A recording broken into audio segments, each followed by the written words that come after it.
but it's the ones that are survivors that have to scream from the mountaintops, this is how I survived.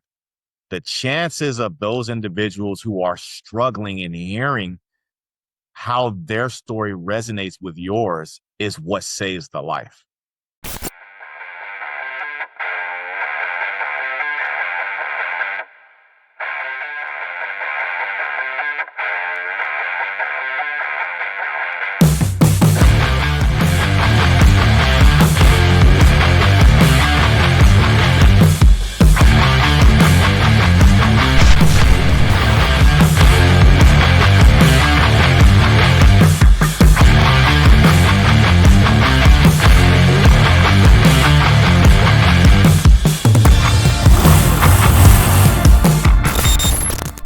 Hi, everybody. Welcome to another episode of the Blah, Blah, Blah Something Wellness podcast. We are wrapping up our Navigating Holiday Stressors month, and we're going to go heavy and dark and real with you guys because it needs to be talked about. And who better to talk about this particular subject than people that have been all the way to the edge and came back from it? So what we're talking about is the stressors and reality of suicide within the first responder profession. So, on that note, I am your host, Tammy Sharp. I am joined by a powerhouse just panel of amazing people. Like, this is going to be, I'm just warning you guys, I didn't even get a box of Kleenex. I got like a whole roll of toilet paper for this one. So, we're ready to go. Gonna cry. It's just par for course. Let's see. So I'm going to actually have Mike Badgley. I'm going to have you introduce yourself because you are one of the newest members of our law enforcement coaching team. He is a coach. Well, almost. You're like, you got to pass my final approval and you'll be a coach. So I'm going to have you start. Matt, I'm going to have you go next, and then Dee, you will go next. So take it away. Awesome. Well, it's a pleasure to be here. I am truly honored to be included in this panel and talk about such an awesome topic. And I mean awesome in the way that it's just really relevant to not just us as law enforcement veterans, but as human beings. I think it applies. I am one of the new coaches here at Law Enforcement Coaching. Super excited to be here. My background is I was in the Marine Corps Infantry and then an officer program. Thought at one point I might be able to go special forces. This is me being idiotic, not realizing that when you're a giant, you're a big target, and they also don't want you in special forces. So, it didn't work out. So did that for a little while. Unfortunately, got hurt. And in the Marines, it doesn't matter if you get to win 2 national awards for leadership and excellence. As soon as you get hurt, they're going to treat you like trash. And so basically, I ended up getting attacked, put it on a med board and everything, and it was a disaster. Ended up having a huge identity crisis after leaving the Marine Corps because I thought that was going to be my whole life. Fortunately, law enforcement stepped up, saved my life. So I did the whole Marine Corps transition to go from law enforcement. It's never happened before. No Marine's ever done that. Sorry, you'll sense the sarcasm coming through in a lot of stuff I say. But anyways, did that for 5 years. I absolutely loved it. Never thought I was going to leave until I got shot at one too many times for $30,000 a year gross, tax returns to prove it, and realized, like, you know what? The getting shot at's not bad part. It's the getting paid very little for it. So I decided to kind of do a transition, ended up switching complete careers in not a way that I ever anticipated, and ended up becoming a commercial insurance agent, ran a commercial insurance agency out of the west side of Washington. Was actually really successful at it, surprisingly. Turns out that people like someone who's honest and tells you the truth and is not trying to sell you crap you don't need. Turns out that actually was really successful. But end up with a lot of moral injury issues. So believe it or not, when you're asked to do things that are against your morals, a la the insurance industry, it can end up with a lot of post-traumatic style stress. And so I falsely attributed my old combat stress to the moral injury, where that still was coming up, but it was both, not just one. Ended up in a suicidal crisis. So I walked straight to that edge. As I mentioned earlier in the jokes, like, I know what the barrel of a gun tastes like, and it's not as good as you might think. Kind of metallic, a little coppery, not fun. Don't recommend it. But what I did in that moment, and this is kind of, I want to share this moment, and maybe I'll do a little bit later, but what I did in that moment when I was going to go pull that trigger and put the gun on myself. In fact, I turned the gun to put on myself. Something stopped me. And I mean, literally something stopped me. I'm out in the middle of nowhere because I'm a Marine. So I hike 13 miles out in the woods because I don't want to make us for anybody else to see. And when I go to turn the gun, something stops me. Hand grabs my hand. There is nobody else out there. And I literally couldn't turn the gun on myself. And so it's one of those moments where the Marine kind of came out of me where it was like, I guess this isn't what I'm supposed to be doing. Well, what then? And then the answer kind of came back that the only way out is through. And that's how that kind of progressed from there. And so that was kind of that moment of healing. In that very moment, I didn't pull the trigger. Here's a funny part, and then I'm kind of skipping ahead of this. What point do you guys think I ever asked for help? Never. No one knew. I asked for help after I didn't pull the trigger. And if anybody listening to this realizes how backwards that is what if I made the other decision? No help's given. And no one would have known. So it's one of those things where it's like, I'm very grateful to be here. And since then, I've gone on. I'm also a suicide prevention specialist. I work for the Department of Veteran Affairs here in Washington State. Did a lot of stuff with also the VA in collaboration. Started my own nonprofit focused on suicide prevention, where we house firearms for those in crisis. No questions asked. Why? Cops and veterans, do we tell anybody we're hurting? And do we talk to anybody about our guns because we're going to lose our rights? No. Enter what we do. We'll bring in those guns. We'll hold them for you. So we did all this as a response to that. And then I work in Department of Children, Youth, and Families here, and I do resilience support and working with social workers who deal with some of the worst horrible cases of surrounding children. And as we all cops know, those are the cases that really stuck with me. I've seen some dead bodies before, but it's always the kids that really stuck with me. So that's what I do now. I'm sorry that's a real long-winded introduction, but I'll let you know that we've been there and I've done that.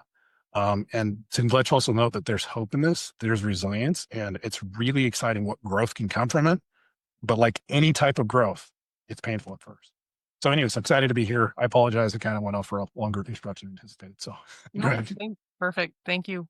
Man, Matt? I appreciate that, Mike. You're the man, and I'm proud and honored to be here as well. And so my name is Matt Griffin, and I'm the author of The Journey to Midnight.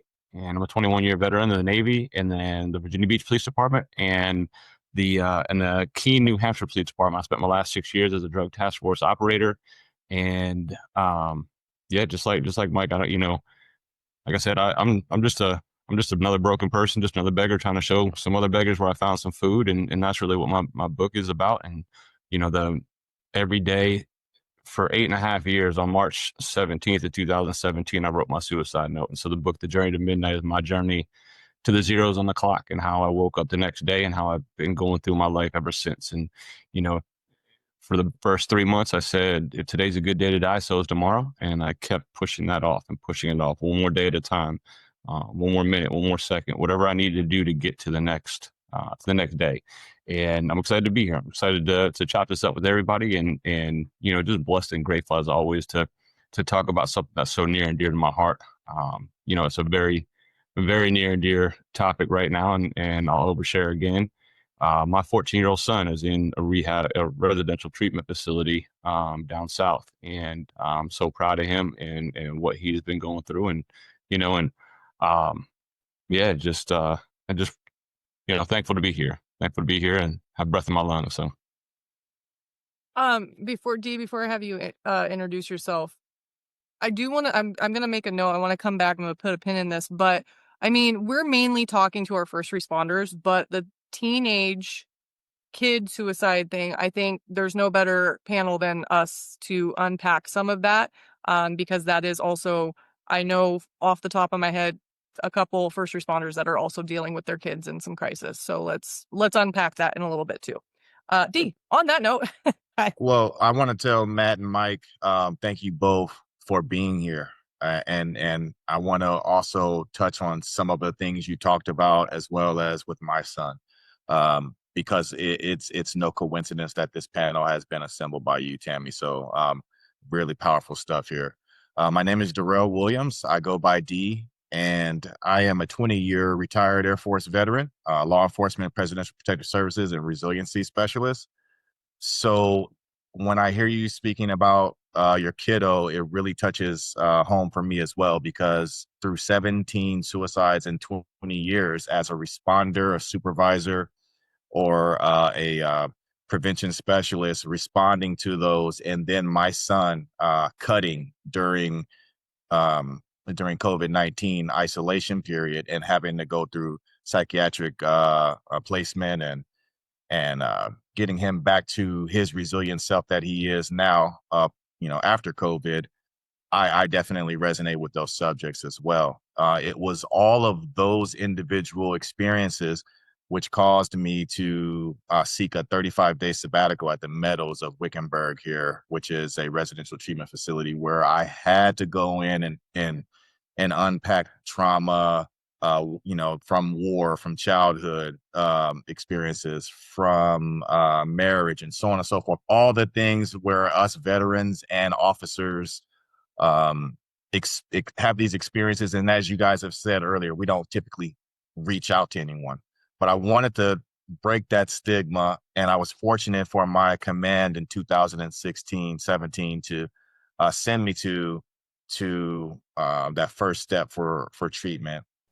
And then I've been a recovering human, as I say, since then, and for the past 10 years, which led me to pursue my master's, and my PhD to help the veteran and the first responder community because of the things that we have suffered from. So breaking that stigma has been something that I've been very proud to be a part of for the past 10 years. I'm very proud to be here with this group of esteemed panelists and survivors, and I'm looking forward to adding to this conversation because it's something that I'm very passionate about as well. And I'll get into some of the other things that I've done. Working now for the 711th Human Performance Wing for the Air Force Research Laboratory. So I'm continuing that information and studying how to make it a more resilient force for our Air Force Special Forces and pilots and such. So thanks again for having me, and turn it over to you. You guys are just, thank you. Thank you for being here. This is going to be, I'm like already like, oh crap, here's the tears, but it's going to be really good. I want to talk about a different perspective of suicide, because a lot of times, especially in the civilian world, people just think that somebody that commits suicide is just very depressed.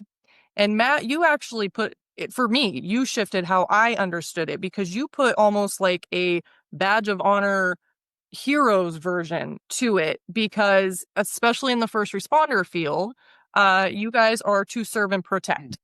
And so if you are trying to protect others from a problem and now you deem yourself the problem, one of the quickest ways to help everybody else is to remove the problem. So there's almost a warrior mindset to first responder suicide. So let's unpack that a little bit. Matt, just your perspective from your journey with suicide. Yeah, so March 9th, 2017, I lost my partner to suicide, and he always checked on me. He was the guy. I mean, March 9th would have been my 15-year wedding anniversary, and unfortunately, I lost my marriage to the choices I've made and whatnot. But I had a prostitution sting going on that day, and I got a knock on the door that the chief wanted to see me. So I go down to his office and knocked on the door. I'm like, "Hey, what's up, man?" And he asked me to have a seat. Anytime the chief tells you have a seat, it's usually not good. And he said, "Are you okay?" Referring to what would have been my 15-year wedding anniversary. And I said, "Yeah, man." I said, "I'm straight."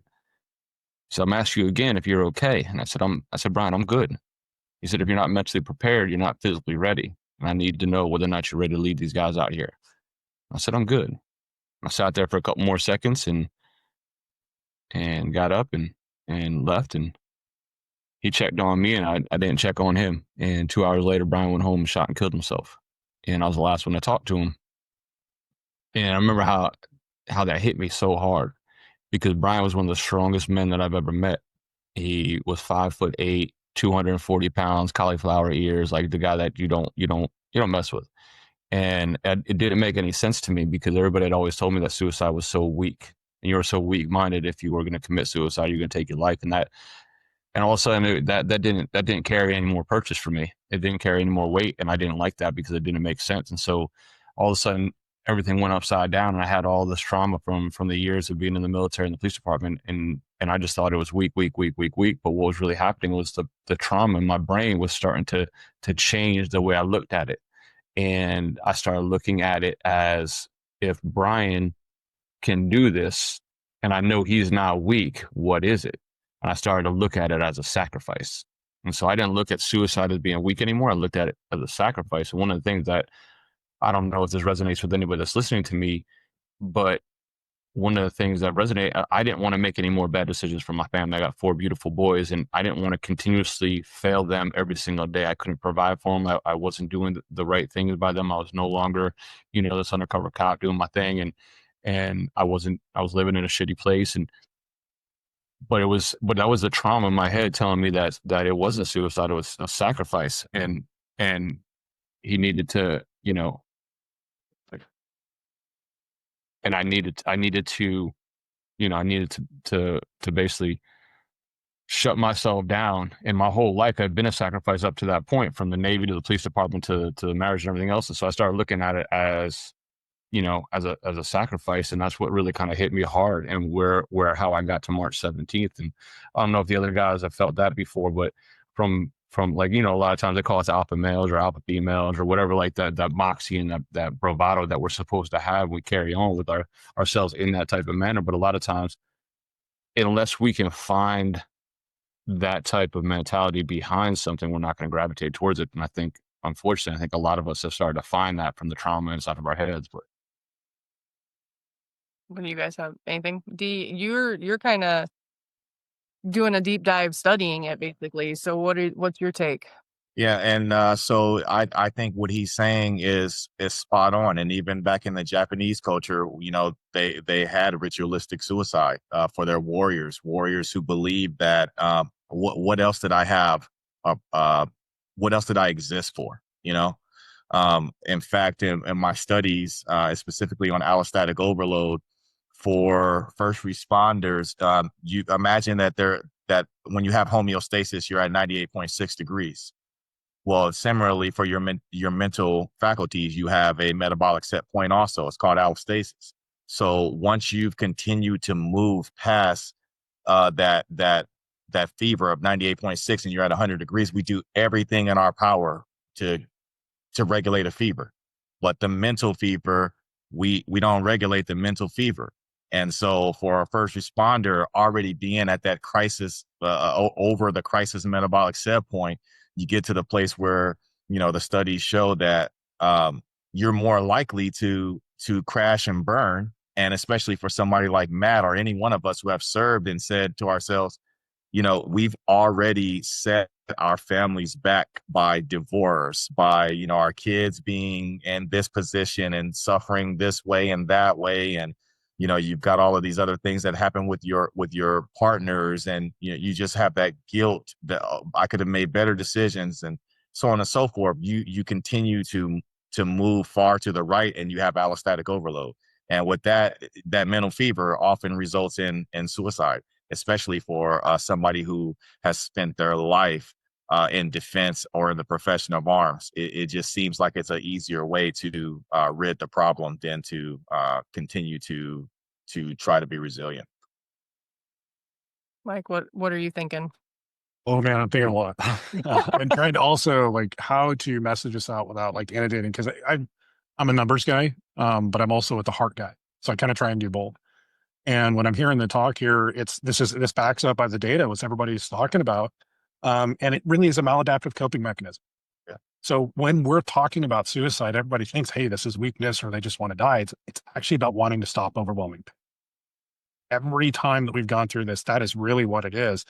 And we're in emotional pain. And if we have no ability how to process or communicate our emotional needs because we've never been taught it, or we don't have systems and platforms to be able to do so, we end up kind of in this hatred point, and it's this maladaptive coping mechanism. It's like the type of things that when our compartmentalization skill and the military and for first response is absolutely essential. We cannot do the job if we can't compartmentalize. But what happens when we go back home and we're still compartmentalizing and we need to have a difficult conversation with our spouse and we're shutting down emotionally and we're not connecting? And this is, to me, this is what leads to suicide as well as a high divorce rate, is we just have not given the ability on how to decouple that and how to process our emotions. And also the understanding that suicide is not really about wanting to die. Very, very rare cases it is.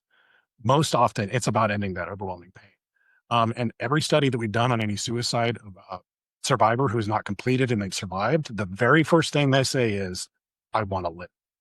And so knowing this, what then can we do? And it's really about trying to help people get through that process. But also, you're absolutely right, because as veterans and first responders, what do?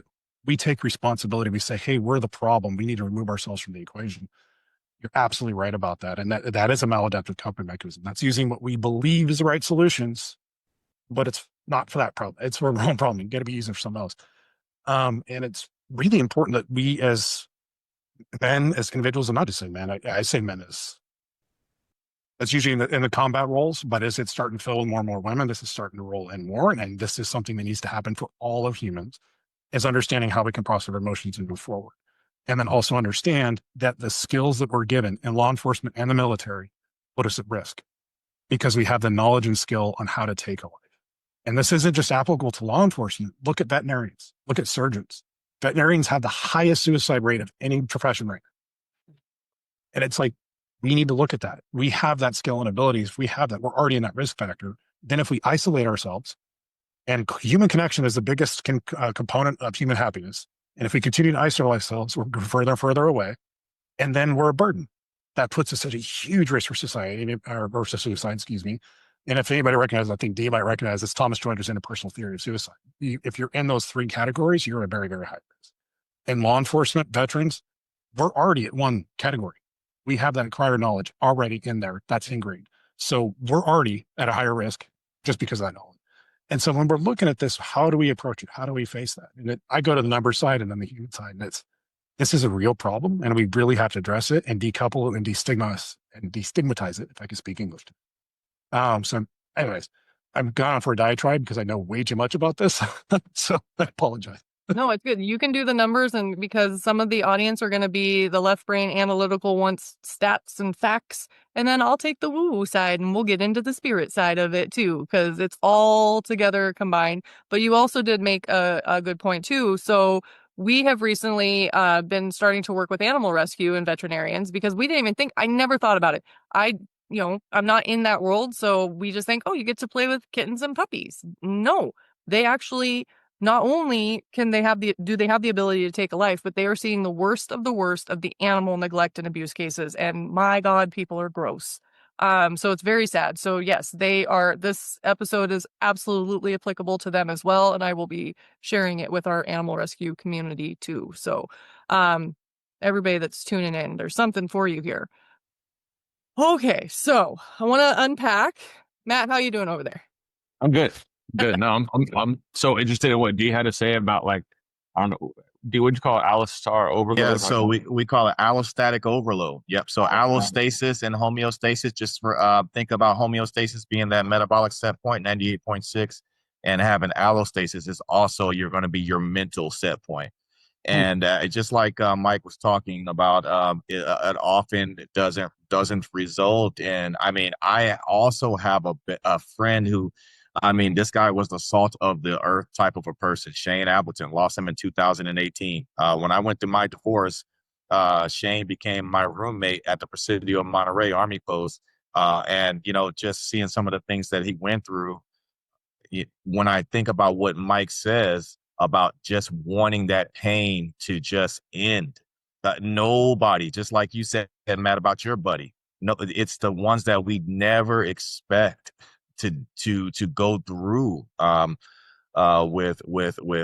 with taking their lives that do so, and they truly are strong individuals at surface level, but that metabolic set point, mental wise, once you get to that place where you like you said, you just want to remove yourself from as the source of the problem, times,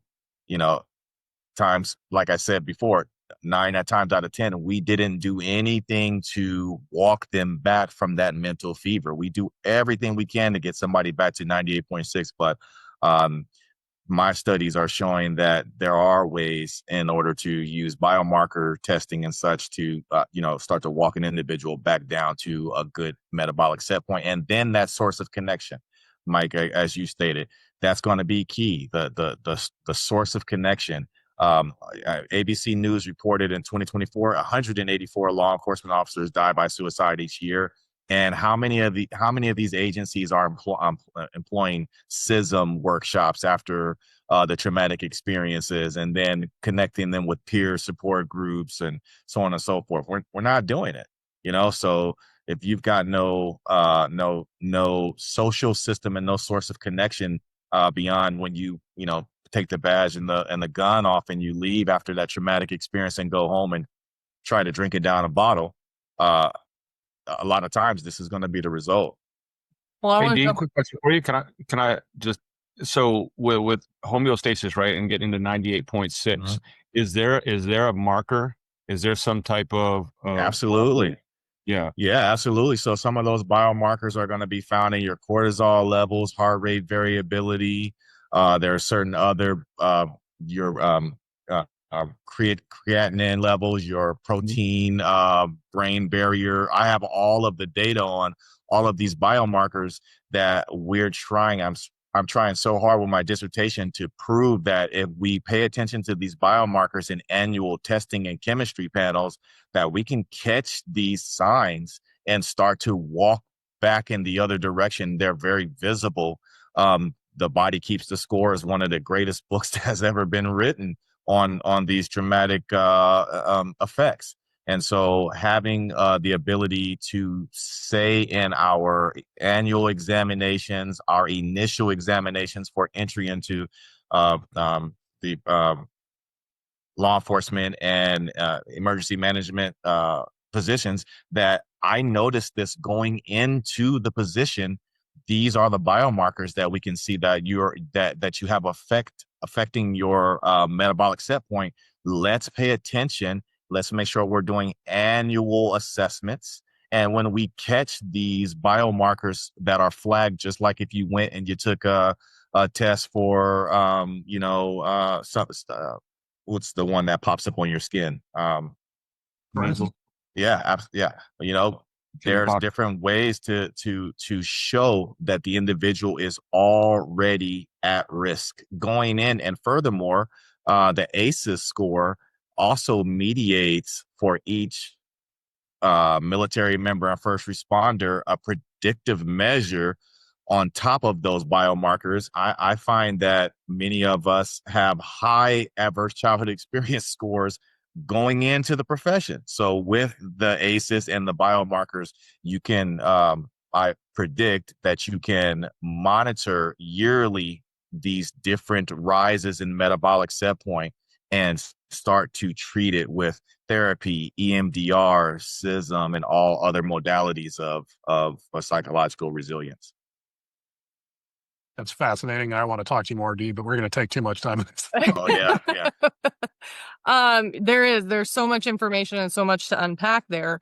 And I'm now coming in from the clinical hypnotherapy and energy side of things, because everything that happens to us in life stays in the subconscious. So from the womb all the way through the subconscious. And if you want me to go woo woo, we can go past life regression as well, because it all plays, but I won't take you too far. They're going all scientific, analytical. I'll keep it in the lane of not going too woo woo. But the subconscious really does hold on everything. And like you guys are just starting to allude to, of the childhood sets the tone for how we show up in life.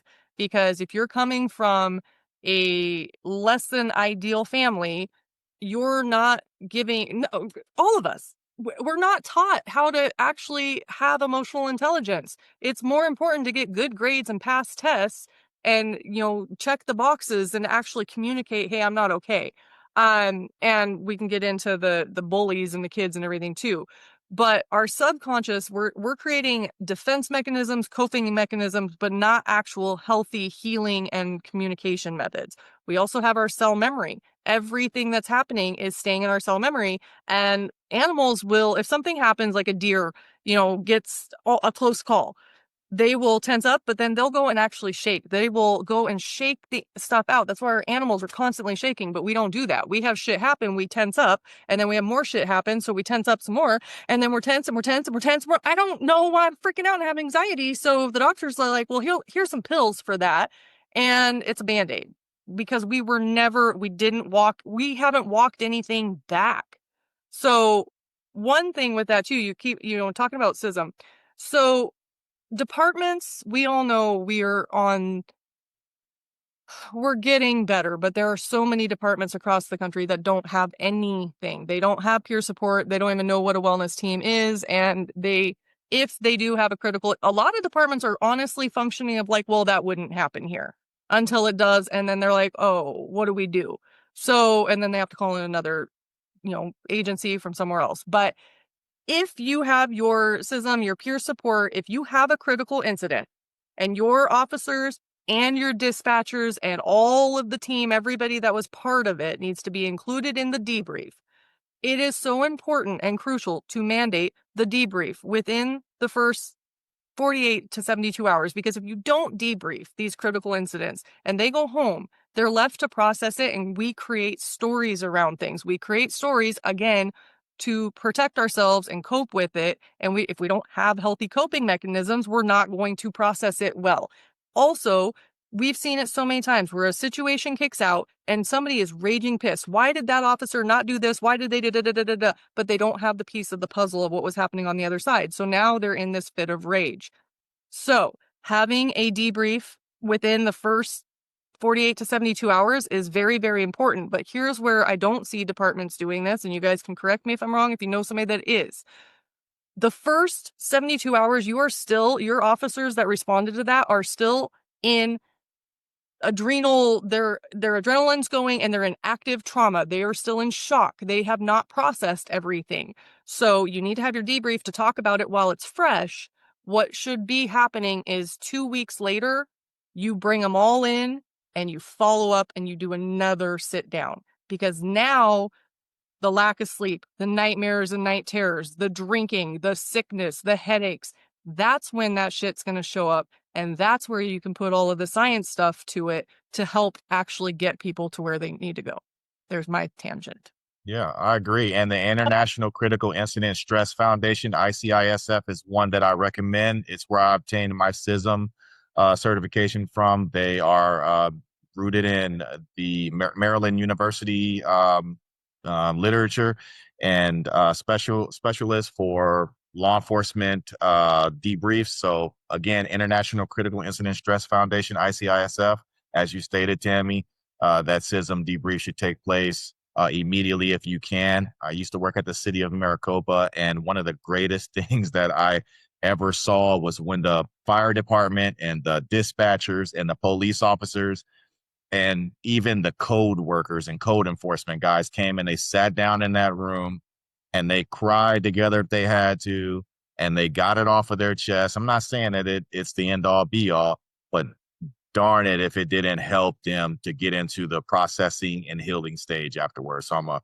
huge advocate of that, as you stated. Big time. And to those that are listening or like, I'm not going to go to, or I don't need it, whatever it is, you don't have to say anything, just be there.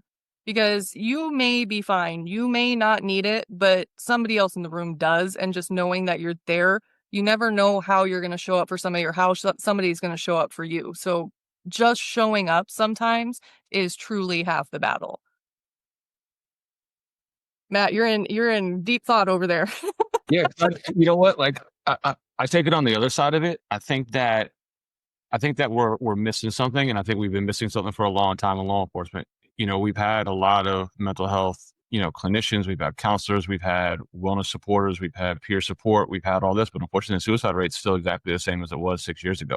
And so I think what we're missing is not the CISMs and the debriefs. I think what we're missing is the everyday run-of-the-mill calls that we're not checking on our officers for. And a lot of times when we get a debrief and it's a critical call, it's a shooting, it's an OIS, or it's a fatal accident, or whatever the case have you, but a suicide, is not going to get a CISM. A fatal car accident most of the time is not going to get a CISM.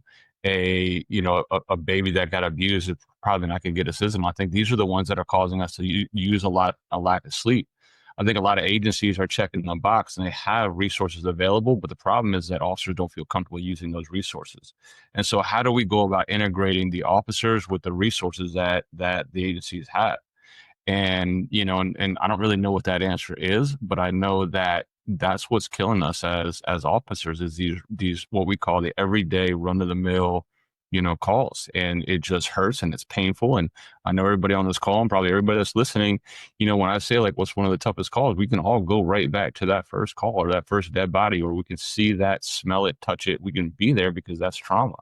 And, we got to find a way as an American society to allow our officers to get that help, where we don't have to have a fit for duty evaluation, where an officer can feel comfortable to raise their hand and say, I'm not okay.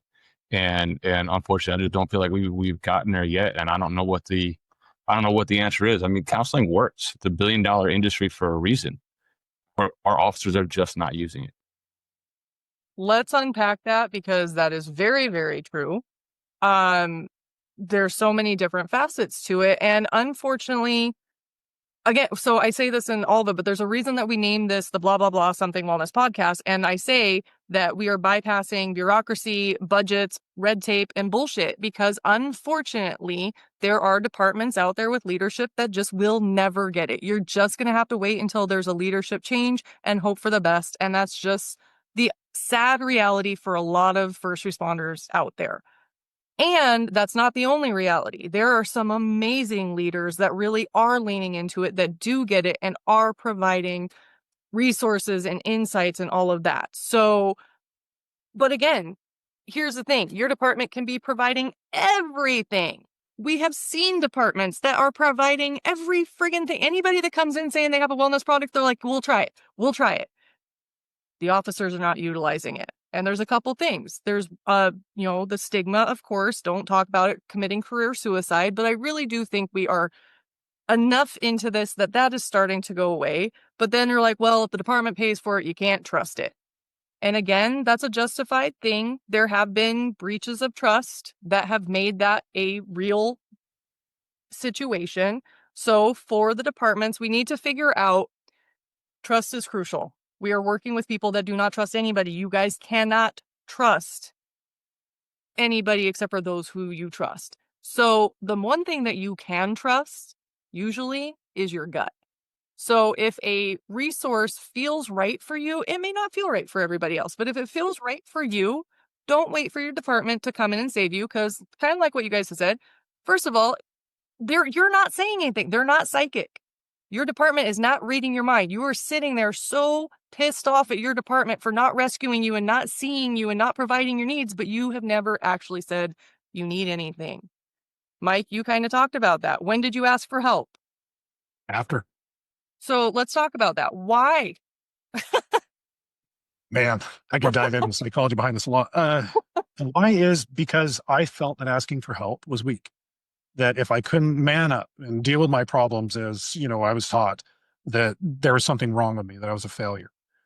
And I'm sure this kind of, again, a lot of cops and veterans can respond to this and be like, yeah, this is what I'm supposed to do. You're always supposed to be this way. And we should all over ourselves and we should so much we end up shitting our pants.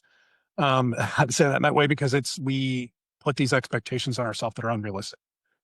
And I think one of the things, the real problems is, especially when you're talking about first responders or veterans, or really actually anybody with I say rescuer mindset, is that's who we are in our base rate is we're going to be there to help and we're going to step up and we're going to sacrifice ourselves to do it because that's who we are.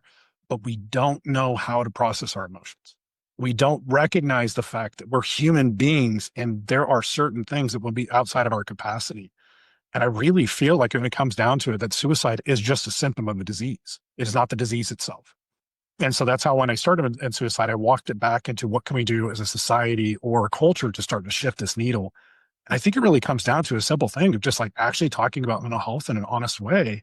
And I'll be just full transparency and honesty. Like yesterday, I had weirdly, and this happens because guess what, guys? Our bodies have chemicals and sometimes those chemicals do weird stuff, right? I had a flood of emotions, really negative emotions that had no cause that I could identify.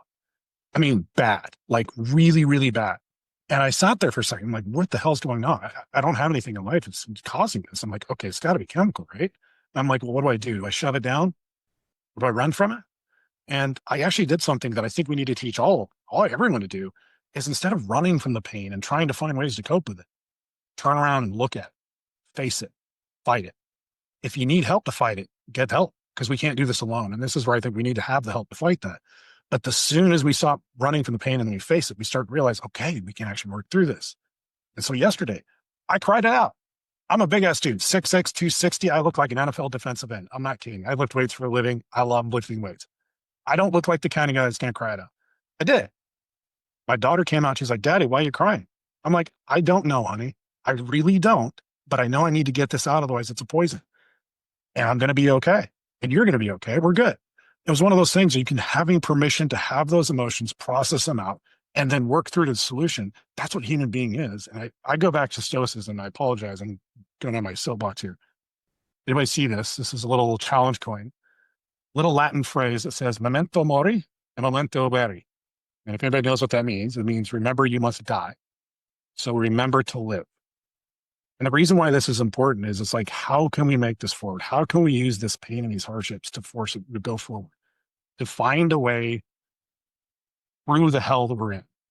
And one of the other parts, the third part of this Latin phrase is amore fati, which means love of fate or acceptance of fate. How many of us have fought going, I don't want to be here. I can't accept this. I can't accept this situation I'm in, even if we create it. We actually have to try and look at this and go, this is our situation. This is where I'm at. I accept it. I love it. I'm going to make the best of it. And that's really, really shitty and hard to do, especially when you're on the brink and in the abyss. But I say that as somebody that came back from the abyss, that accepting of where I was at and how much pain I was in and how much help I needed was the initial point I needed to move forward and heal. And so I always go back to these Latin phrases because the Stoicism is all about processing your emotions, feeling it, but then moving forward. And I really feel like as a society, we do not do that, especially law enforcement, first responders. We don't process our emotions. We shut it down. We get back to work. And some of it is just situational. The calls keep coming. We got a dead body over here. And we got nothing over here. We don't have time. So it's like, how do we find that time? How do we build that space? And I think departments can do a better job of doing that sometimes, depending on the department. Other departments, they do a fantastic job. So it really comes down to how are we as individuals processing? And are we being taught the proper ways? Because I really feel like we're not. And we also need to find what works for us. Because what works for Dee, he said he's a runner. Like I said, I'm a defensive end kind of guy. Do I look like I run? No, I'm going to lift weights. That doesn't work for me. So we find the solutions to help us move forward. And I'm derailing this. I apologize for being on the soapbox a little bit more. But the survivor bias, are we familiar with it?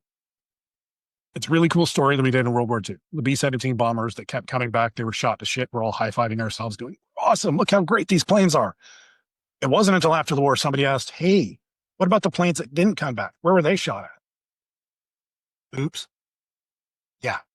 A lot of times that's what we see is we're like, how did you survive that situation? Or how were you successful in that situation? Well, that's great. That worked for that individual. But what about you? Does it could work for someone else? Because I'm not Michael Jordan. I may be as tall as him, but I'm not. So it's not going to work for me. The understanding that we actually have to find our own path forward within these metrics, but we need to do it together and also be open and honest with these feelings and process them and then move forward. Apologize, soapbox, I'm off. And Mike, I don't want I want us to get away from believing that the soapbox is negative. And, to Matt's point earlier with having, when people see this podcast and hear me speak, I don't want you to say, well, you sounded like you had all of the answers that have to do with textbook answers.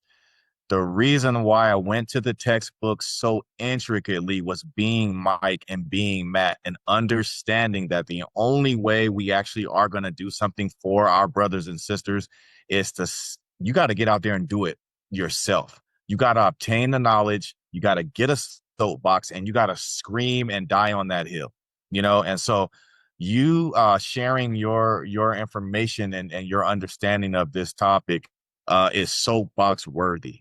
And I think that's the problem. There are more of our brothers and sisters that resonate with our stories than we even give it credit. And the soapbox is important. So I enjoy hearing everything that you're saying right now. And just like Matt said, we have all of these answers, but we have to go to our brothers and sisters and tell them there are answers. And no, we don't know everything. We'll never know everything, and every situation is different. And the field of science and health and wellness and law enforcement is ever growing and changing.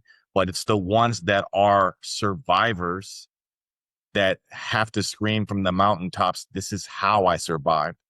The chances of those individuals who are struggling and hearing how their story resonates with yours is what saves the life. And that's what's so important about you continuing to stay on that soapbox. I appreciate that. Thanks, Dee. And I apologize for that because I shouldn't actually stand on a soapbox. I'm tall enough. I don't need one. Well, and before we move into a different direction, I want to go back because, Mike, what you were saying about crying. First of all, I kind of joke about this, but women we do that. We will literally schedule a day to go have an ugly cry, or we'll just get wiped out with our emotions and we cry. I mean, I've already cried like 3 times on this podcast alone, but we will ugly cry. And because women just know, like, we are so in touch with our emotions that you go in and you have that ugly, ugly, ugly cry, you feel better afterwards. But men, you guys have been trained and conditioned that you don't cry. And it takes guys like you, the big dudes, are like, okay, it's okay to cry. In law enforcement, it's okay to cry. You are not weak. It is actually a sign of strength. The other really important thing I want to talk about, because this absolutely factors into the suicide rate for men and women, if you look at the age of it, so the statistics, and I don't like statistics because it's only what's reported and it's not ever accurate, but you guys are always having these words shoved at you. Once you retire, the life expectancy of an officer is only 5 to 7 years. Cancel, delete. Let's look at why that is. First of all, nobody's doing any damn heart testing. You're not talking to mental health practitioners, and you're not getting your hormones checked. So when you get to retirement age, 37 on, your hormones start changing. For women, I will just share, perimenopause is bullshit. I have every coaching paper and degree and tool in I got tuning forks and Reiki. I am no match for perimenopause and hormones. So for men, you guys are going through your career in fight or flight mode. You are ready to fight or flight. Whatever you need to do, you are scanning. Half you guys won't sit with your back to a door. You are watching. You are constantly on edge. You won't go out to parties because you can't handle being overstimulated in a crowd. You have all of this stuff, plus all the memories that you're never unpacking. And then you retire and it gets quiet. So not only does your mind get quiet, you're now in your 40s or 50s and you have adrenal fatigue. You have a testosterone dump, and the amount of men that are taking the T shot, if you don't have that dosage right, you can have all sorts of problems. You can have full-on roid rage where your temper, your fuse is so short and you don't know why you're freaking out. It's because of hormones, or if you're tired and you're depressed. So if you are sitting there in this depressed, not really suicidal, but kind of feeling suicidal, like the thoughts are starting to get a little bit louder, what I would encourage you to do is go get a hormone panel and get your testosterone checked and see what your levels are. Because not only do you have all the mental stuff that you need support for, odds are, and I'll bet you money, you can come at me in the comments. I'm not going to bet you money because I might lose it and I don't have the money, but I will just put I'm going to say it, whatever that is. Your testosterone and your hormones are absolutely factoring in on top of all of the other stuff that we're unpacking in this. How are you guys doing with all of that? Right. Yeah, it's big. And sleep. That's for first responders and vets. Sleep and all that you just talked about regarding adrenaline. You know, there's a whole scientific community that is trying to talk to us after we depart from these positions, and when you're going through sleep studies, and when you're finding out you have insomnia and sleep apnea and everything under the sun. But what really it needs to be discussed in is in the recruitment process. Like, let someone know, as a TO, as a recruiter, HR specialist, whoever, that, hey, you're signing up for the profession of arms, and here are the things that are going to come with that. Don't wait 5, 10, 15, 20, 25 years in to start taking care of this. You need to look at these things yearly, so that you can stay on top of this. I'd agree with that. I'll be also honest with this. Like my thyroid and hormone levels are completely wrecked. When I got my blood test back, my testosterone was at 90. That's the level of a 9-year-old girl, right? Not good. That's why you're crying. No. Right. The doctor, the very first question she asked as soon as she saw my blood test was like, "Hey, are you first responder or veteran?" I was like, "I was both." And she's like, "Okay." Took notes, and that's immediately was like, "Whoa, okay, why'd you ask the question that way?" And come to find out, sure enough, our professions damage our vagus nerve, our ability to respond. There are definite physical impacts that definitely had mental health impacts as well. I still would have said yes because I'm done that way, but I absolutely, I'm with you, Dee, that if we knew this ahead of time and we were getting those checkers, like getting that checked, then we could be doing yearly maintenance. It's that self, Absolutely. because that's the whole point is if we can make sure we're maintaining our level of fitness mentally, physically, then we're going to be able to perform. But if we're not meeting those needs, then we're not going to. And a lot of times we just don't know how. There's no judgment. It's not like we're bad people. Like we're not being taught the right methods on how to actually do this for ourselves. Well, and men, not to pick on you guys, but what we've heard a lot is, well, I don't want to go to the doctor because I'm afraid of what they're going to find. That's your indicator that you should probably go to the doctor. I mean, here's your sign.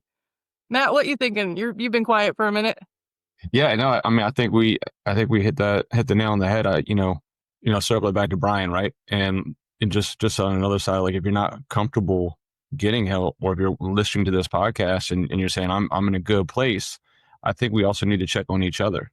And like if I could spin this a little bit, when I tell the Brian story, I mean, let me call everybody out here for a second, and myself included. How many times Brian checked on me at what was one of my toughest days, what would have been my 15-year wedding anniversary. And I would challenge everybody to say, look in your phone. How many of us have a date in our phone that we're going to call somebody that's going through something hard? And, and I think that's another thing that we can do is take it upon ourselves and check on each other and say, look, again, I mean, what saved my life on March 17th was a phone call. And, the journey to midnight, like I said, I was going to take my life at midnight, and I was sitting in my Yukon listening to the music of my life. My phone was on Do Not Disturb. And just by, God's grace, somebody called twice in a row. My best friend called the first time. It went right to voicemail because it was on Do Not Disturb, but he called back within a minute because he wanted to leave a voicemail. And I didn't know that if you call it twice inside of a minute, it breaks through the Do Not Disturb. And he's not the type of guy that wants to say I love you, or if you give Ben a hug, he freezes up. And this 11:15 at night on March 17th, and he said, "Why don't you come over and have a beer?" I said, "Man, I got something I got to take care of. How about tomorrow?" And he said, "Yeah." He said, "But Griff, before I let you go, let me tell you two things." I said, "All right." And he said, "Number one, I want to tell you that I love you." And I remember how that struck me when somebody says that, to you, especially when you don't feel love, when you don't feel like you're good enough, when you don't feel like you've ever been, we don't feel like you're worth, the air that's coming into your lungs. And when it's said by somebody that carries such power, somebody that's not an I love you person, it struck me. And he said, number two, I want to tell you that there's light at the end of the tunnel, and I'm willing to walk through it with you. And, and I said this on the podcast before, but at 11:17 p.m. on March 17th, I made the best decision of my life. I decided if today's a good day to die, so is tomorrow. And I pushed it off another day.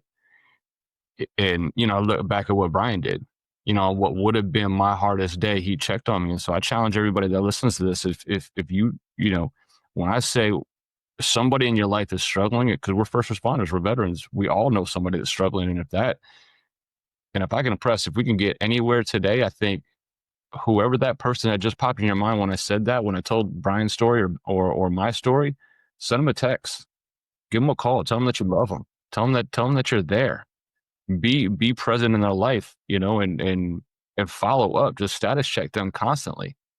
And I think, maybe you don't want to get hormone testing, or you don't want to go to the doctor, but at the end of the day, just be there for each other. And the more, I truly and honestly believe that vulnerability is the cure to so many things that we're going through. And, I think I've said this before, but when people first started to ask me to be a keynote presenter on the stage for my book and whatnot, people would line up after the presentation to get a book, right? To sign a book. And I'm like, this is fucking great, man. I'm selling all these books. But what I realized is that nobody wanted a book.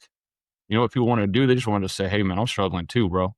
Like, hey, man, I heard your story. Like, you got a badass life and a crazy life, man. I just want to tell you that I'm also struggling too. Like, the number of people that would be like, hey, man, come over here for a second. Let me whisper this to you. Like, you don't have to whisper it, man. I just said it on stage in front of 500 people. It's okay. And I think vulnerability, man, if you're listening to this, whether you're a male or a female in the first responder profession, it's okay to not be okay. It's okay to raise your hand and say, I got this. We can go through it together. And you bring somebody else into it and you share that you're struggling too, we're going to create that bond, and we're going to have that bond forever. Just like, Tammy, like we've had that bond for years now since Axon. We shared trauma from an employer that we worked for. And And I remember October 20th. I remember that day every single year. And I'll never forget it. And I know you'll never forget it. But we share that trauma. And that's why when your phone call comes, I pick it up. I could be no matter where it is. Like, it's Tammy You Shop. do. You always pick it up. And I'm like, oh, that's so cool. Yep. No, I love that. Well, and I want to echo something that you said too. So you're saying, if you know somebody that's got a date or they're going through something, reach out. One of the things that I do, if somebody's name or their face flashes, I'm like, hey, just checking in, or send it. Dee, I did that to you a couple times throughout the past couple of years. You went on your journey and just randomly you pop in and be like, hey, what's up? What's going on? And that's really important because you never know when that text is going to come through and what's going on. I did a long time ago try to do a thing where I just would text people I love you, and they panicked. They had a panic. Yeah. Are you okay? Are you dying? And it's like, no, I'm healthy and I love you. And they didn't, it scared them. So now I'm just like, hey, how you doing? But after you get done speaking too, we had a woman, we were at a conference. She came up, tears in her eyes. Her friend's like, she needs it. And I looked at her, shared a little bit, and I'm like, can I give you a hug? And so, you went in we're still on stage and everybody's doing their own thing, but I gave her a little bit of a hug and I was like, oh, you need a hug. And I just grabbed her. I'm like, I'm going to actually hug you right now. And she, just suction to me. I call opihi in Hawaiian, but she just latched on and I held her and I started crying. She's crying. And I know dudes don't like to hug, but fucking just hug, dude. You guys. And the 30-second hug, there is actual science between the endorphins and the dopamine and all of the stuff, the serotonin that gets released in that hug. So it's not about being gay, bro. Like, just fucking hug each other because it's scientific. It's science. Trust the science. Yeah.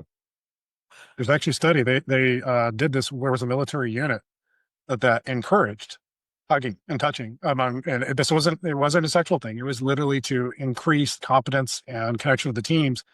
And over a period of time, they actually found that they were more successful. They operated better because of that level of trust. And they were able to communicate in a way that most people cannot. And since we're all in the military, we all know the military doesn't do a great job of communicating at times. It's like, it's really awesome to see units that actually can do that just through this simple act of touch and building trust. Well, and eye contact. Yeah, and that's a good segue. That's a good segue too you said eye contact. I didn't mean to cut you off, Tim. Sorry. Nope, go. Eye contact too. It's the windows of the soul. I made Badgley go through. When we do training, I make everybody do awkward amount of time of just unbroken eye contact because we don't ever look at each other anymore, especially with phones and screens. And the thing is, the soul wants to be seen, the ego doesn't. And so breaking through all of that, and then we work it through. And everybody that I've had go through our training that has done the eye contact, they're just a different level of communication afterwards because it breeds instant trust in seeing each other. So that's my thing. But Dee, what were you going to say? I was just going to say, Matt touched on it earlier. Some people might be creeped out by the science. They might not want to hear all of the stats and so on and so forth. So that metaphysical side, that spiritual side definitely needs to, we all have it in the profession of arms. You go into that knowing that you're putting your life on the line for your brother and your sister or for the fellow man that you are responding to or whatever the case may be. And you take a little bit of every call with you that you respond to, every death, every experience. So that is something to be said about that metaphysical, that spiritual side where when individuals come to you, you just gotta reach out to them, because at the end of the day, one of the reasons why we join these organizations is because it's a brotherhood, and then we have a hard time walking away. We will never get personally what we got as a part of a unit. It will never happen. You form bonds through training, there's no atheists and foxholes, all of the sayings that we say, right? We form these bonds that we will never get outside of those units. And so there's no way to walk it and go at it alone when you're apart from the unit. You gotta trust the spiritual, the metaphysical, the woo-woo. Tammy has a saying. She says, Gus, I call it good orderly direction. If you don't believe in God, whatever the case may be, like, you gotta trust that other side of of the playing field, because you'll never get the same connection in the common world that you get as a part of a unit. It just won't happen. So got to find a way to reintegrate yourself and become a part of something as big. Well, you're queuing me up to go woo-woo on you, and I'm going to do it because why not? So here's another, and Dee and I, we just had lunch the other day and we talked about this. So here's another component to suicide that doesn't get talked about because then everybody really thinks you're crazy. However, law enforcement, corrections, anybody that's working in the jails, mental hospitals, anything where there's a lot of death or negative energy. Okay, paranormal stuff coming at you. So attachments can be real, especially when it comes to drugs and alcohol. So I'm going to kind of walk it back. I don't want to go too off the deep end with you guys, but when somebody is high, when they're inebriated in some form, there's a reason that alcohol is called spirits. Drugs help you get to a different dimension, and if you do too many of them, you can get holes in your auric field. Okay, and like attracts like, so it's almost like a moth to a flame or a light, where if something of equal energy resonates, it can attract to you. So if there's dark energy, whether it's through drugs and alcohol or it's just through living in guilt and shame and lower vibrations, living in fear, that energetic vibration, that kind of energy can attach to you. And if it is suicidal, depressed energy or whatever that is, or we can debate if there's evil or whatever, there's all sorts of stuff that I'm not going to get into too much on here, but things can attach and start whispering into your ear or kind of take over. And now all of a sudden you have the voices in your head. And as a society, we're like, well, they're crazy. They're batshit crazy. And we completely negate it out of fear of the unknown. But there's science behind that too. There are studies that there is validity to that. If you ask anybody that works in corrections, things go bump in the night. They make noise. Do you guys have any? Okay, hold up. Before I keep going, because I know Dee's following me. How are you guys with the ghost stuff? Most cops have already seen some crazy stuff. Oh, yeah. I mean, that's the hard part is like, I don't know about you guys. I've got multiple stories where it's like, I cannot scientifically explain the events of what happened. Yeah, for sure. Okay. Well, and then because like you were saying that a hand came out and stopped you, you couldn't, right? I didn't see no hand, but I guarantee I could not move my hand, and whatever I tried to do, something was stopping me. So Yeah. there's so many different nuance and layers to that. So without going too far, and if people have questions and want me to do a more we did the paranormal investigations episode, so you guys can go back and watch those. It's all about the Halloween stuff and ghost stories from real cops with real stories, which I find fascinating. I have so many stories, and so I have so many stories. That's one of the reasons that I went and got pieces of paper on the wall to show I'm not nuts. Like, I'm not crazy. This shit happened, and I went and studied it to explain why it happened, because I used to start stories all the time like, I might sound crazy and this kind of stuff happened, but I was able to confirm so many things. So if you are working in the first responder field, what I would say is a few different things from the energetic side of it. And again, whatever your God of understanding, there are so many different facets of religion and belief systems. That's why God says your God of understanding. One, if you are super religious, go to church, holy water. The best thing for everybody, in no matter what your belief is salt water. Either taking a Epsom salt bath, preferably getting into the ocean if you can. Salt water cleanses some of that energy. You guys are going to these calls, you're dealing with death. And from the spirit soul standpoint, sometimes things can attach to you because it doesn't know what else to do. So you can do dry brushing where you're literally like just like you're getting spider webs off of you. Saging, of course, doing Native American ceremonies, Hawaiian ceremonies, there's all sorts of stuff, reaching out. If you're going to reach out and talk to a psychic medium, first of all, psychic medium work is legit. Not everybody in the world is, just like every field. Even in the wellness field for first responders, there's people that are full of shit. It happens. Trust your gut. Don't take everything that a psychic medium says verbatim and as that's fact. It's all like interpreting a dream kind of.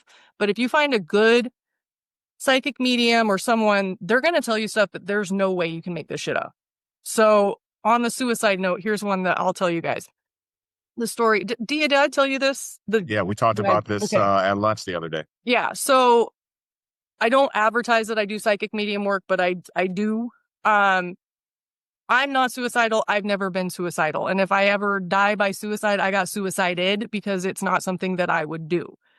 And on that note, I was hanging out with some family members at another house, and the guys, there was a brother and a sister, and their brother had just committed suicide. And so I was coaching them through that. I was holding space for them and helping them process, because these are younger, early 20s and teenage kids that are like just devastated. Okay.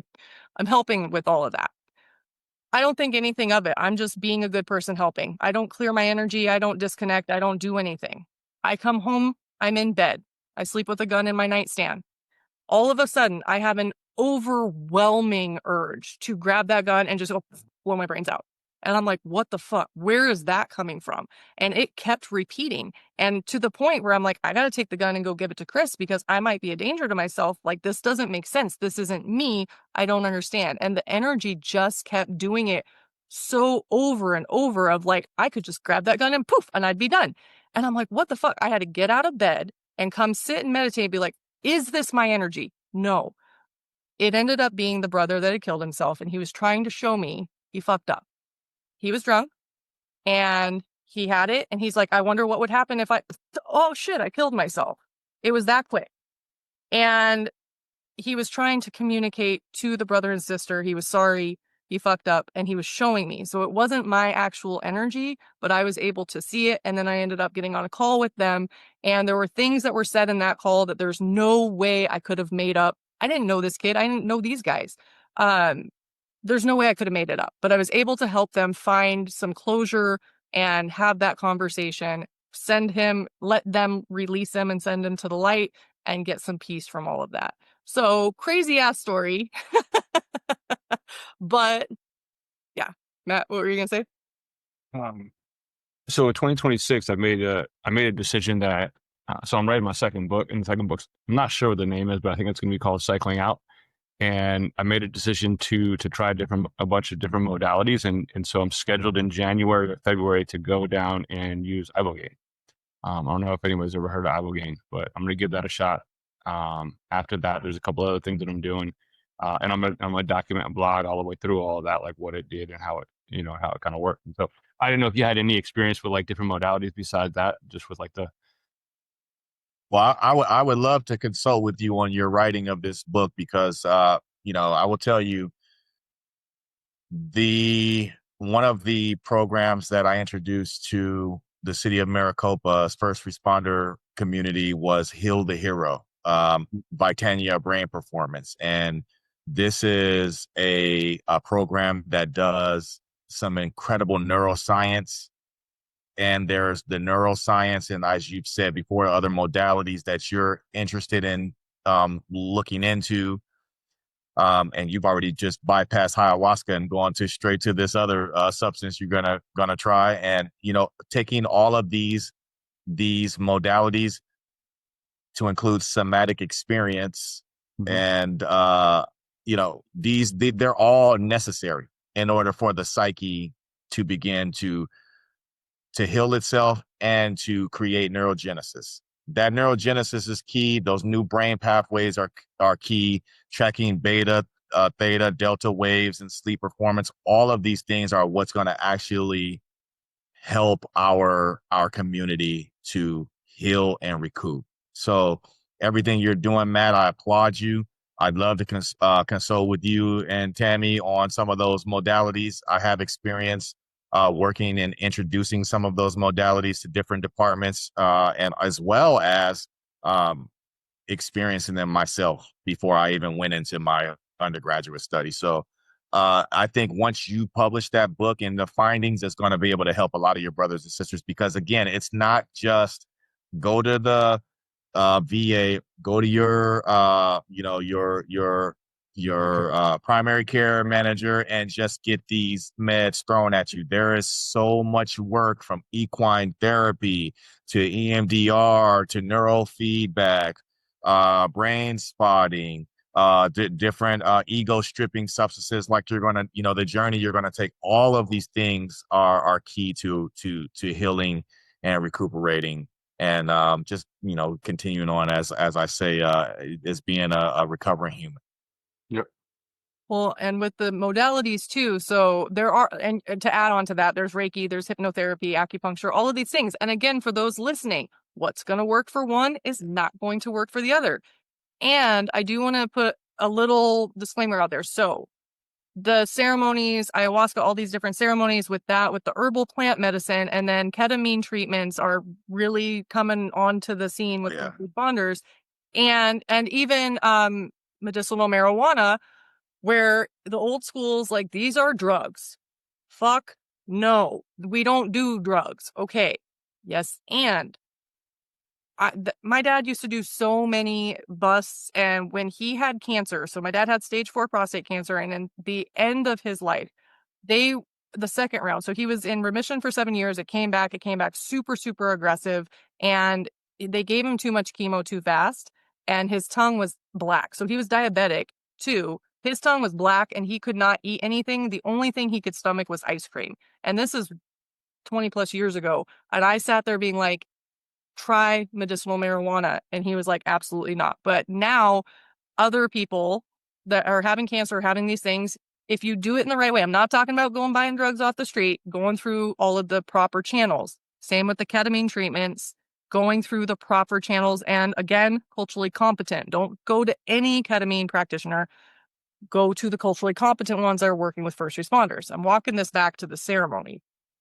Ceremonies with the plant medicine can be absolutely profound if you're doing it there. Now, again, there's the TikTok healers that do shit because they think it looks good. So making sure you find a reputable person if you're going to go on one of these experiences, having a support system in place, knowing and just knowing what you're getting yourself into, and understanding when you start your energetic healing journey, it's a journey. And it's not just, I did one thing and it didn't work. You're going to start peeling back layers of the onion, and there's always more and more layers to peel back. And there's going to be emotions coming up. Sometimes you're going to have abreactions to things where, we kind of laugh.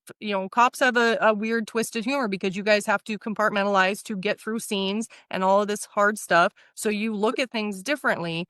Well, all of that stuff's going to come up. So it can come up in fits of rage. It can come up with crying for hours on end. It can come up with burping, flatulence, all of these different things because it's energy moving. You can be laughing uncontrollably. You could be processing, a really bad call that you had, and all of a sudden you're laughing about it because it's moving energy that's been stuck in your body and your subconscious, and it's getting yourself out.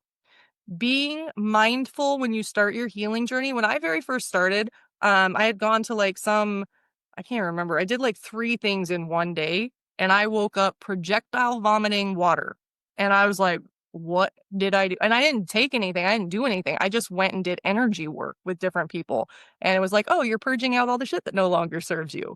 So I'm just kind of going in a little bit. When you go into these deeper healing layers, reach out to me. Reach out to somebody that can kind of set you up to help you move it through. Because the other thing too, when you're trying to heal, if you don't work on your mindset, none of the modalities are going to work. It's like going to the gym, working out, and going home and binging an entire cake. You're going to undo it if your negative mindset, if you're sitting there trying to heal, but then you go back and you just talk shit about yourself and everything else and go into the negative all the time, it's not going to get you anywhere. So you also have to learn how to retrain your brain and create new neural pathways to move you forward. Yes. I just think there's no, there's so many different things out here, but there's nobody that's able to all right, explain what this process looks like and what does this do and how does it go through. And the way I got to the ibogaine thing was through Marcus Luttrell, the lone survivor. So I was on his podcast and we wound up chopping it up afterwards. He's like, man, he's like, you got to try this, man. He's like, I've been dipping since I was 8 years old. I've been drinking alcohol after Red Wings. I was on medicine and pills. I went down there and did Ibogaine for 5 days and came back, and I haven't touched a substance ever since. And he's walking Beautiful. proof. And then I started watching like In Waves of War on Netflix, and then I made contact with Ambia, which is the top provider down there, and made contact with the owner of the place. And I just think that there's so many different things out here, and I want to provide people, you know, I don't even think it's at the expense of myself. I think I'll be able to get to experience hopefully the journey, the energy journey, like you were saying. And I just think so many people are asking me about that because I'm on the tip of the spear when it comes to like trauma and suicide. And I think there's just so many questions about it. And if there's a resource that can tell somebody, all right, this is what ayahuasca looks like. This is what psilocybin looks like. This is what somatic journeys look like. This is what this is. And they can have that. I think it's just such a powerful way for that to let them to steer what they feel is the right thing for them, you know? And Matt, I have a nonprofit organization, Beautiful Wounds Inc. There's a section on there for research where you can go and request the peer reviews and any type of scientific journals that give you explanations on iboga, ayahuasca, somatic experience, so on and so forth. For anybody who may be listening, it's all one word: Beautiful Wounds Inc. Beautiful Wounds Inc. at gmail.com. Please email me. Feel free to email me and tell me what it is. And also, I can give you my website where you can go on and specifically request the science behind whatever you need, and we'll pull it up through various interfaces and get you the information at free of charge. Yeah, that'd be great, Dee. Thank you, bro. Well, and Matt, what you're saying is, who's out there talking about this stuff? We are. Yep. There are some people that are doing it. We need louder voices. We're all in the same space. Look how damn hard it is just to get the conversation around basic fucking wellness. Sorry for the audience, but seriously, just basic wellness within law enforcement to get that door kicked in on a wide scale. We are all sitting here yelling at the void most of the time, going to the conferences. We all see each other on the same circuit. It's the same people saying the same thing. So this is a whole new area where there are even less people saying anything, but there are people I've learned for myself. So in the very beginning, I was like a closet woo-woo. I watered down my bio and all the woo-woo stuff that I did because we're working with law enforcement, and I stepped in being like, oh, I don't know how you guys are going to resonate. All of my clients that come are like, they come up to me after conferences or when I talk, and they're just like, you do some stuff. And I keep meeting more and more Reiki practitioners and people that are studying hypnotherapy and all this stuff. So like attracts like. Our audience, I said it before we hit record, there's one person out there that needs to hear what we have. So everything that we're talking about, there's somebody, whoever you are, whoever's resonating with us, reach out so that we know you exist so we can help you even more. Because we learn just as much from you guys as we're trying to teach and get it out there. So just need to keep having these conversations. And when it comes to woo-woo stuff and healing, I am in all the way, all the time. I get fired up because I've had so many experiences. So I went ahead and shared my academic resources request link in the chat. That'll be https://beautifulwoundsinc.base44.app /academic resources. It's in the link. If there's anyone who is listening that wants this information, feel free to reach out, and it's free of charge. And for all the platforms I put in the description, every resource that we talked about and your guys' contact information that you want to share, I will put all of that. So if you look in the description, wherever you're listening to this, that stuff will be there. We could talk about this all day, but we're going to go over on time, but I want to hit I'm going to just break it up into a part 2 at this point, because I think it's really important while we're on this conversation, we do need to circle back to the kids. And that will take a lot more time. Yes. That's a whole nother podcast. Yeah. So let's kind of unpack that in a abbreviated version, but this is a conversation that can be ongoing. And honestly, I'm willing, if the audience, if there's a need for it and they request, I'm happy. We can all come back and do a live call with other people where you come in and we just have this conversation, help you unpack some of your shit. Like, we need the support. So on that note, kids these days, the pressure, I think, it was already hard enough being a teen when we were growing up, but we didn't have the internet. We didn't have social media. We didn't have all of this extra pressure and influence, all these influencers. It's like, okay, but what are you actually influencing? Did you guys know that there's like somewhat semi-secret suicide clubs on TikTok and Instagram that these kids are part of? And more so, AI, we're all talking about how AI is going to take over the world. And I use AI, and I use AI. AI is a great coach. When I need a pep talk, say, hey, I feel like I'm failing at business and I'm not doing it. Oh, you're doing a great job. You're cutting edge. Da, da, da. It makes me feel good. And there was a kid that committed suicide, and AI prompted him all the way through, being like, yes, you should do this. This is a great thing. This is how you do it. So we have so many issues on top of just the pain and hormones of being a teenager with all the pressure. So lots to unpack for this. Where do you want to start? Well, my master's thesis is actually on AI and behavioral health and public health. Okay. Yeah. And well, we're going to start to work on that. There's, God, we have a lot to unpack. This is an entire other podcast. It definitely is. When we're talking about this, I think the best thing to do is like, we have to open up and have these conversations with kids like we're having right now.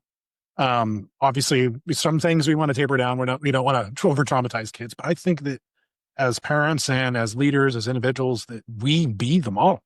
Like, we show the example. I know I'm on here. I'm going to tout up the Marine Corps and everybody's going to smirk and laugh, but the Marine Corps leadership, like, it's absolutely beautiful. I love what I was taught there. And the reason why is that, like, they taught me that troop welfare and mission accomplishment are the same thing. They're not separate. That if you're failing at one, you're failing at both.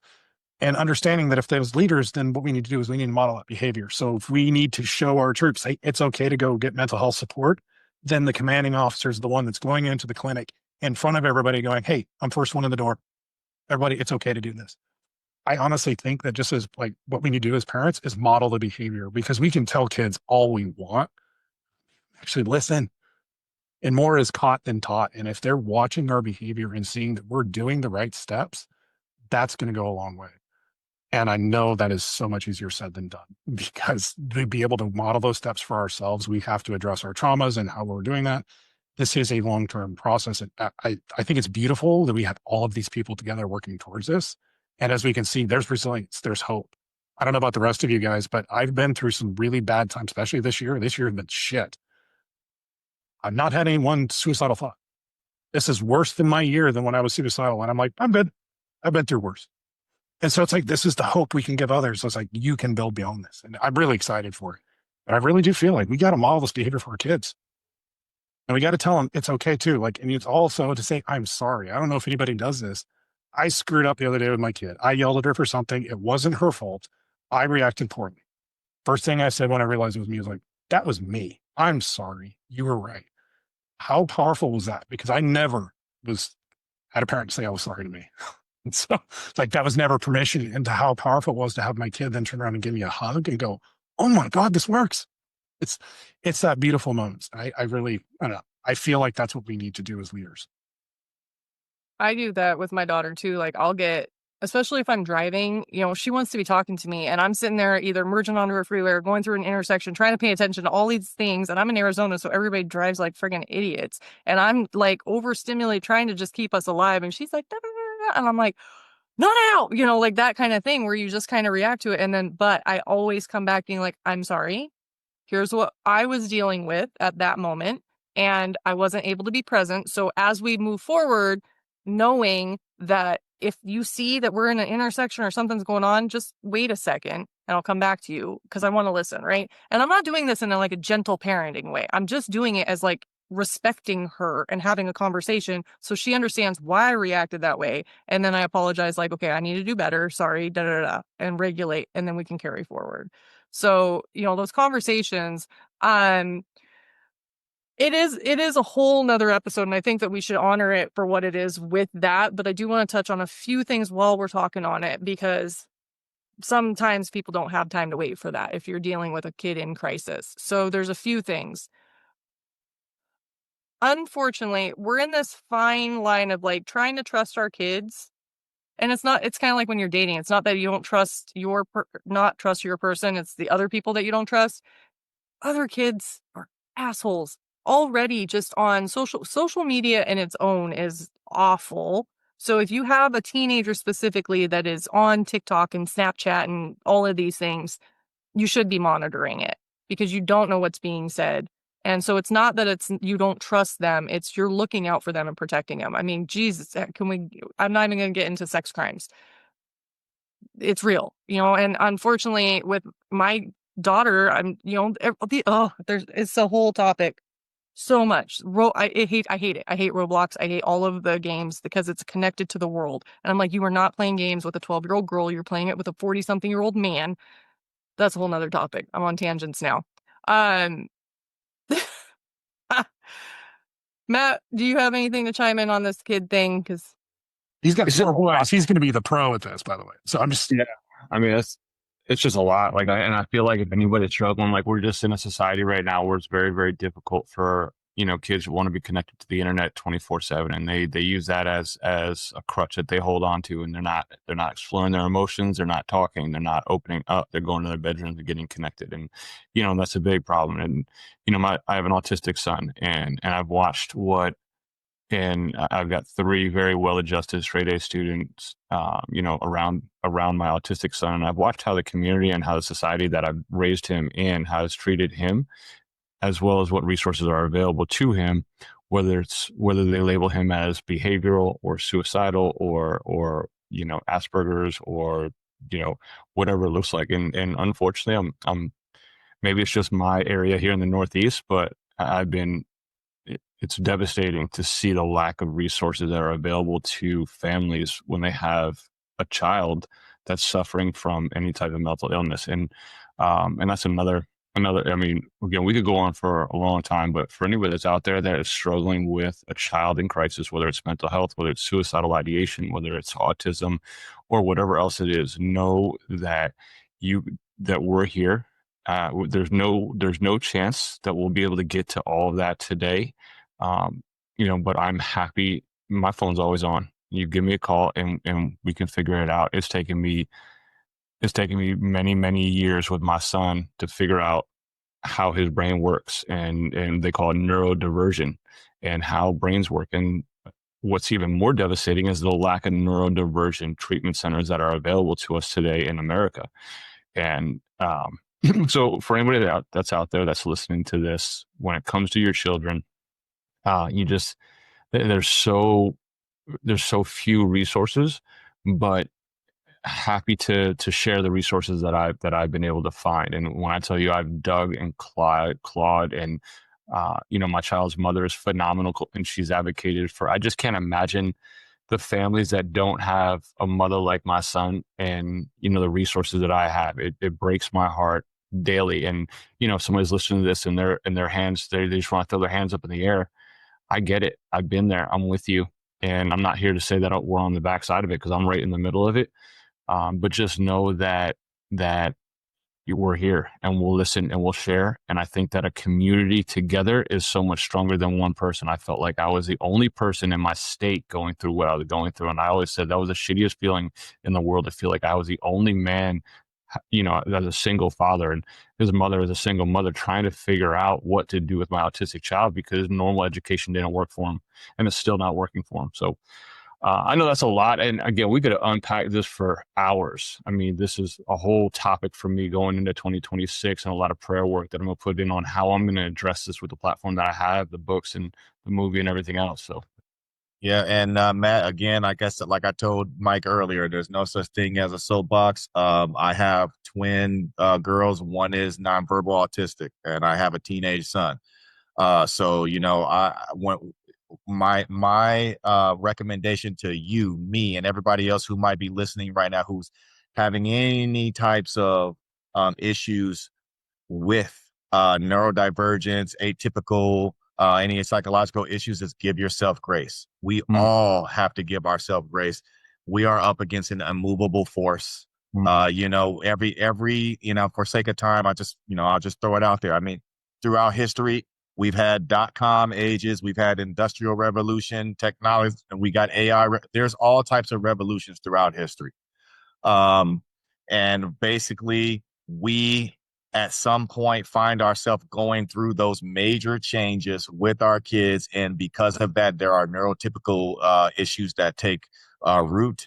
And a lot of times, society is not even prepared to treat them. So I feel you on that. The level of grinding that it takes just to get, I live in a city that's 80,000 residents, and we just got ABA services for the first time since the incorporation of the city of Maricopa. Which And is crazy.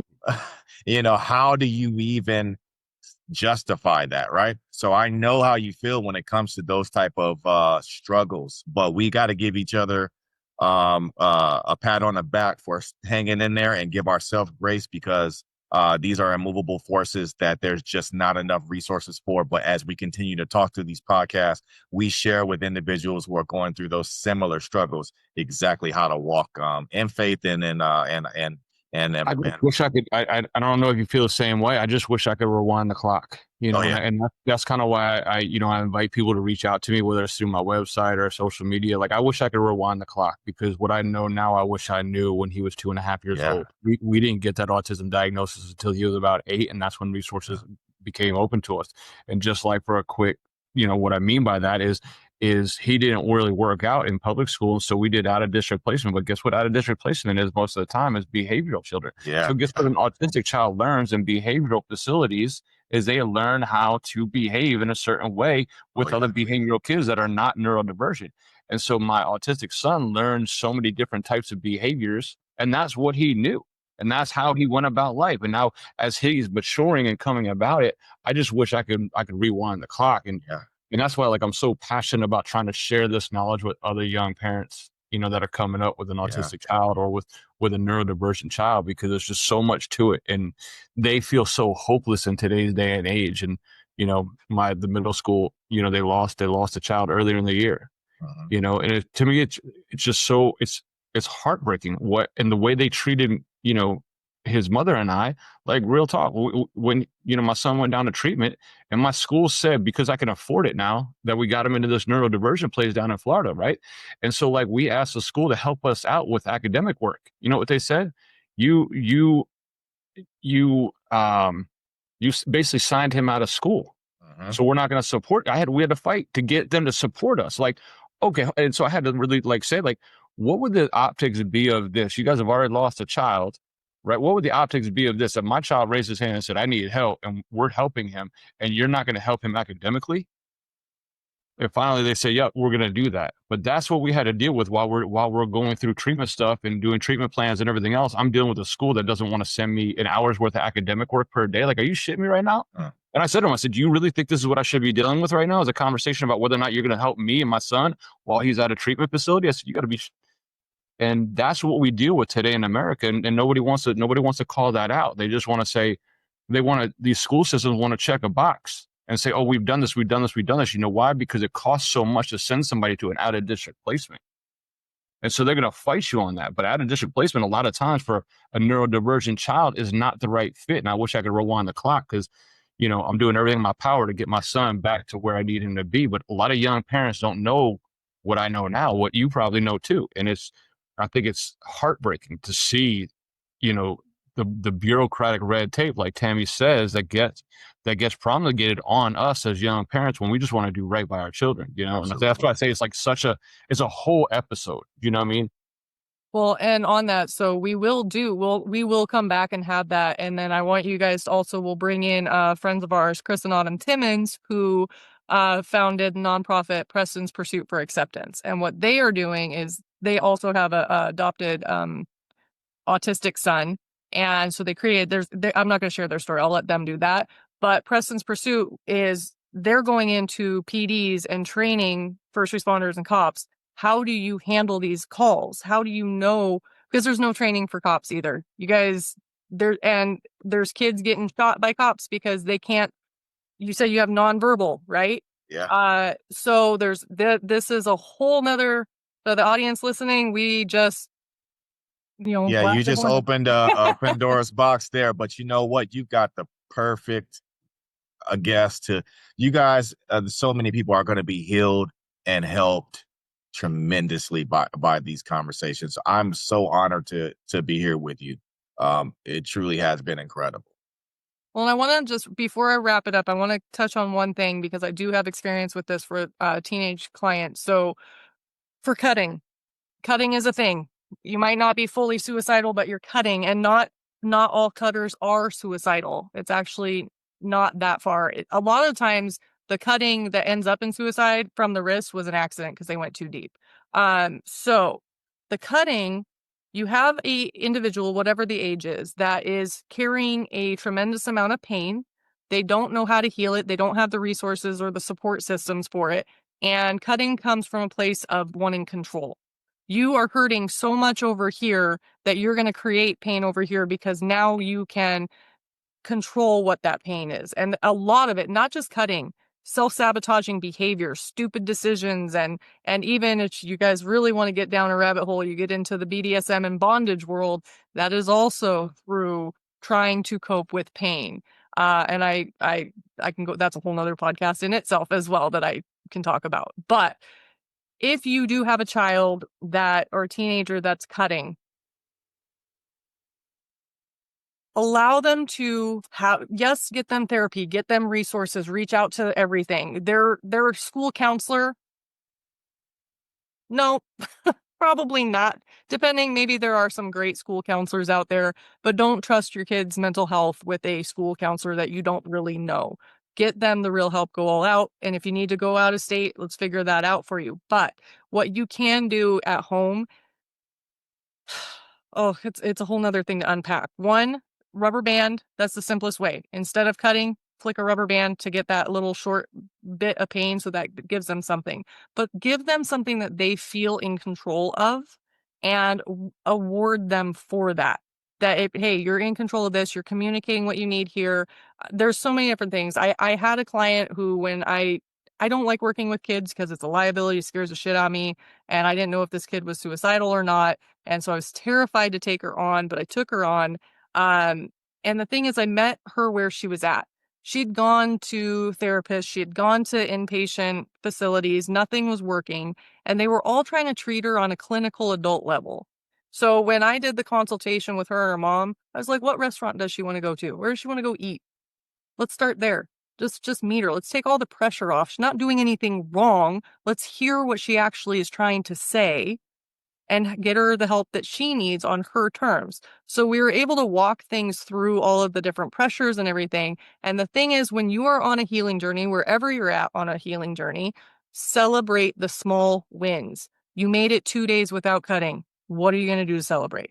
Make it something that's going to replace the pain with something that brings you purpose and moves you for it. Again, we're going into all sorts of different, there's so much to unpack. So we will definitely be bringing this conversation around again.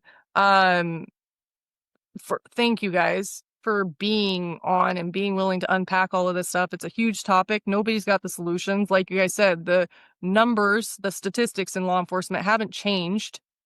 So we got to figure out what that looks like and start helping a little bit more different, kick some doors in and mandate some health protocols maybe. But anyway, so I want to honor everybody's time. We are way over on time and I'll figure out how to splice it up. But you know what? Again, no such thing as a soapbox tangent.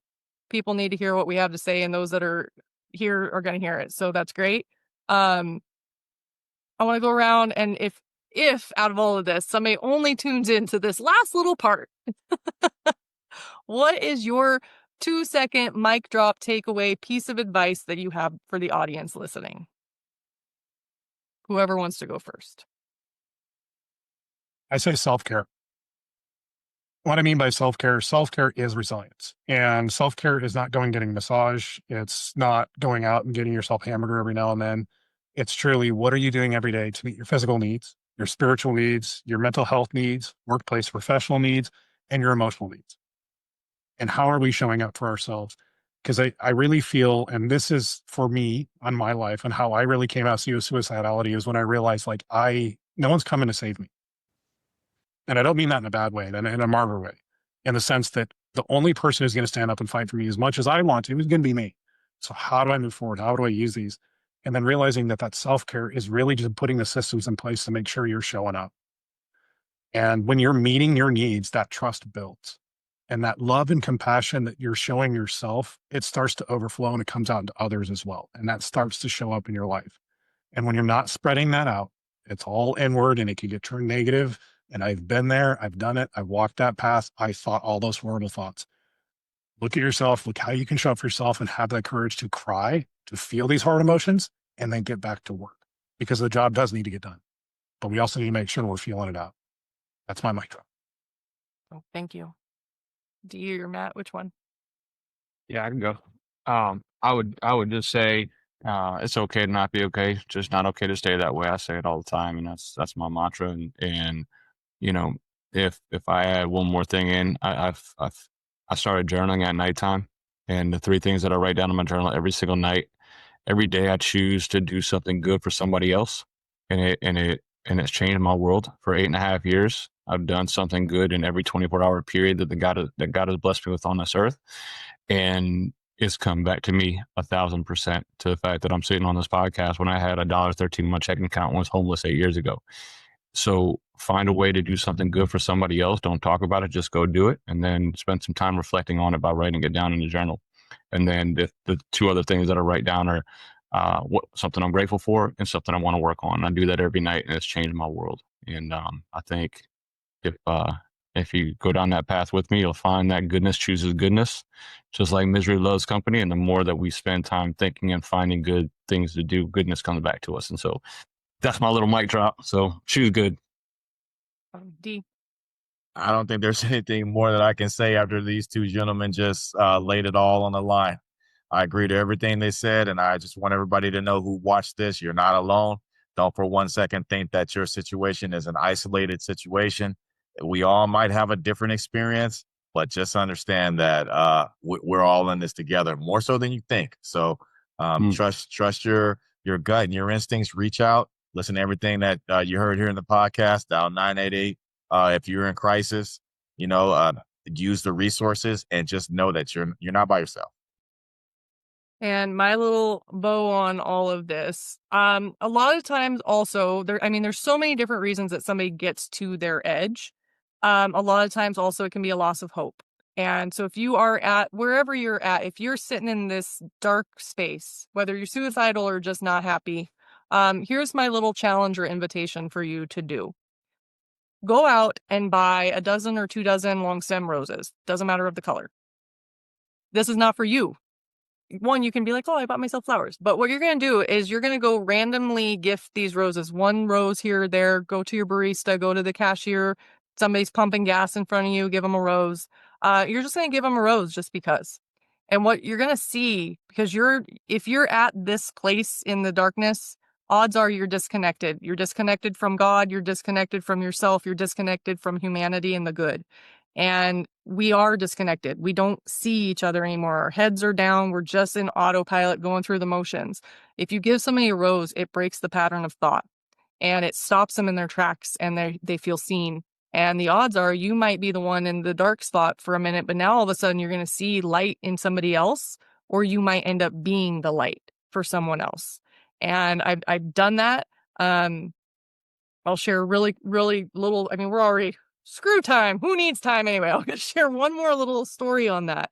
So I did that a couple years ago, and I'd gifted roses to different people, and then I was at Costco pumping gas. And so when you go to Costco to pump gas, there's a different rule than other gas stations. Gas stations, everybody pulls in however they feel, all willy-nilly.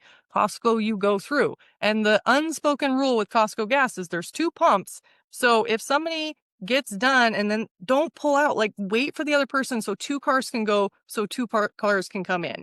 Don't be trying to hop the line. That drives me nuts. But anyway, it's 100 and some degrees in Arizona. It's summer. And the lady parks her car and doesn't go to the one in the front. She goes to the second one. And so this guy gets all pissed off. He goes around her and he's just cussing and yelling at her for what not to do, da da da. She's like, sir, and she's just a really meek, soft-spoken, trembling woman. She's like, sir, I have a baby, a newborn baby in the car, and if I pull over, it's in direct sun, and it's going to be 120 degrees in that car within a matter of seconds of me turning it off. So I'm trying to stay in the shade. I'm so sorry that I messed up the whole thing. I'm over here hearing this. He did not give a shit. This guy is old. He is on an oxygen tank. He's in pain. I could see that. Miserable. And I happen to have roses on me. And so I took one of the roses over to her, and I was like, you're a great mom. Oh, I'm going to cry.